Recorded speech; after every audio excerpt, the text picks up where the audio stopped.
Martin Popoff here. Welcome back to another edition of Reliving Old Reviews is a Useless Tool of Confusion here on the Contrarians. This is a short one for you, so you can take a listen and get on with your day.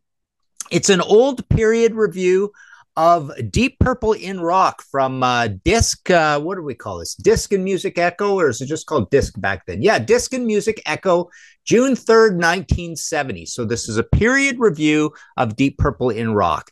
They've actually got a picture of John Lord there, and it says John Lord uplifts Deep Purple in Rock.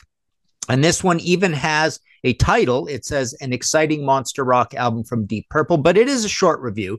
It reads as follows: Deep Purple in Rock, rock being the operative word. Ritchie Blackmore's gutsy guitar tears its way through the album, dominating it, and John Lord keeps very much to the role of backing musician. When he does contribute, his delicate and thoughtful pieces, he uplifts what is generally a very fine sound. So the idea here, this is kind of interesting because this person is not glommed onto completely, and it's not a signed thing. I think these disc ones just say that they're done by the disc panel, right?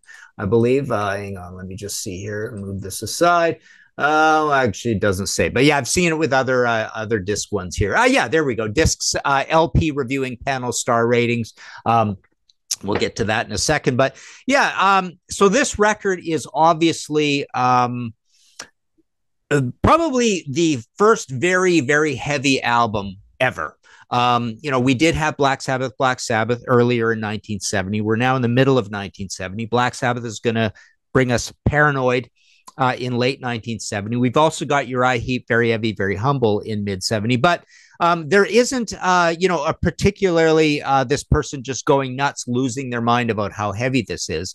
And take a listen to this. So the last paragraph reads, their Wild Speed King is a conglomeration of early rock and roll lyrics strung together and is in line with other groups looking back to their roots. At times, the album is nice-ish, but on the whole, a monster album and very exciting. So there's a couple of key things here. It mentions, it had to come out of the woodwork and mention, kind of a link to the rock and roll revival with Ian Gillan spitting those old style rock lyrics on Speed King. But it just, other than using the word wild, it doesn't recognize that this is a completely revolutionary new kind of riff rocker that we have here, right?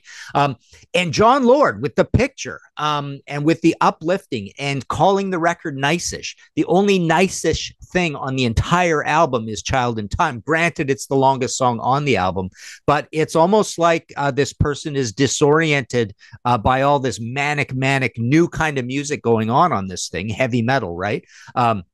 All these riffs, Into the Fire and Bloodsucker and Living Wreck, Hard Loving Man, right? Just the beginning of the heavy metal gallop, the power metal gallop, the beginning of thrash, right?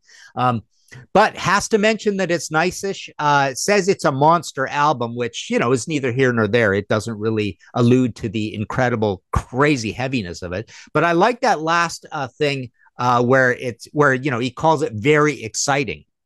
And one of the famous quotes from Deep Purple in my old Deep Purple books. I won't tell you much about that, but we're working on getting those ones back in print. But one of the coolest things told to me, I think it was Ritchie Blackmore that said, or Roger said this about Ritchie, something like that, that if it wasn't exciting, it doesn't belong on the album. So they were only including exciting things on the album. They didn't know that exciting means we're inventing heavy metal. They still don't really glom onto that fact, right? The guys in the band. But that's kind of what was going on here. So that's kind of cool.